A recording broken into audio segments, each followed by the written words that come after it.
Hey everybody, Nick Firshaw here for SoundersFC.com. Late last week I had the chance to sit down with Sounders GM and President of Soccer Garth Lagerwey. Talked about a number of different off-season topics, including the health of Clint Dempsey, Marco Pappa's trade to the Colorado Rapids, and what the new budget for targeted allocation money will mean for the Sounders in 2016. You can find the complete text of that interview on SoundersFC.com, but here's a look at some of the best quotes from Garth Lagerwey.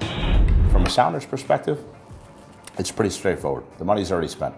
So what happened last year was when the league allocated $500,000 in money, there's a couple teams that use that, the most prominent being us and LA Galaxy.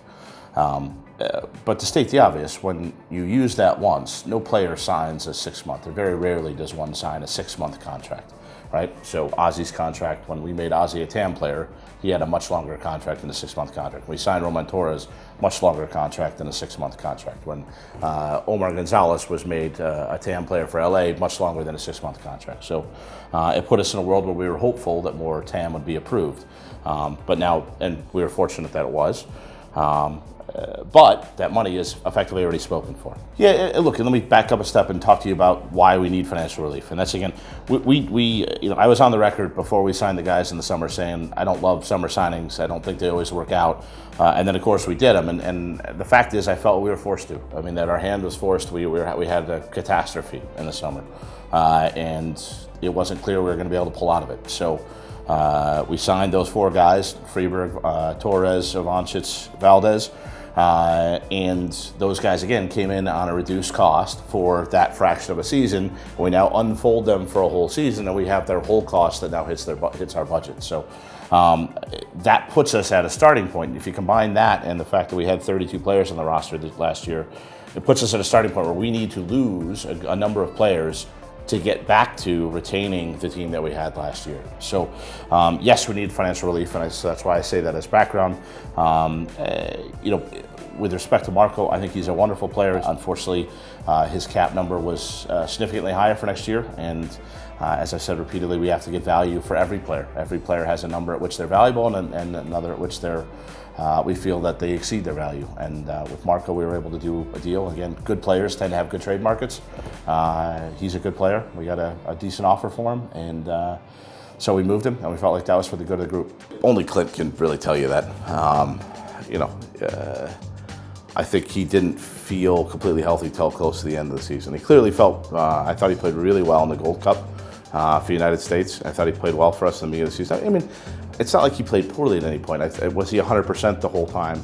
I think probably not. I think the answer to that going forward is, is there a way to change our preparation? Is there a way to rotate our forwards in a manner that allows him a little bit more rest even when he's with us?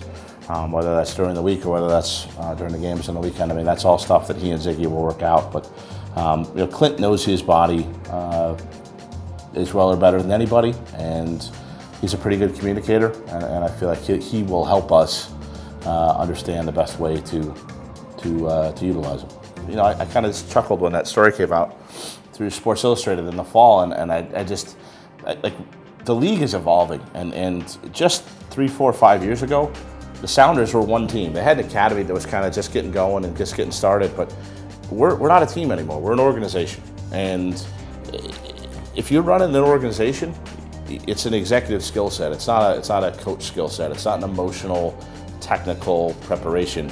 And part of that is you have to constantly evaluate your entire organization. So this idea that it's somehow controversial for a general manager to talk about the players on his team just seems like we gotta move on here. We gotta grow up a little bit and say, yes, just like in the NFL and the NBA and Major League Baseball, yes, we get calls about players, and by the way, that's a good thing.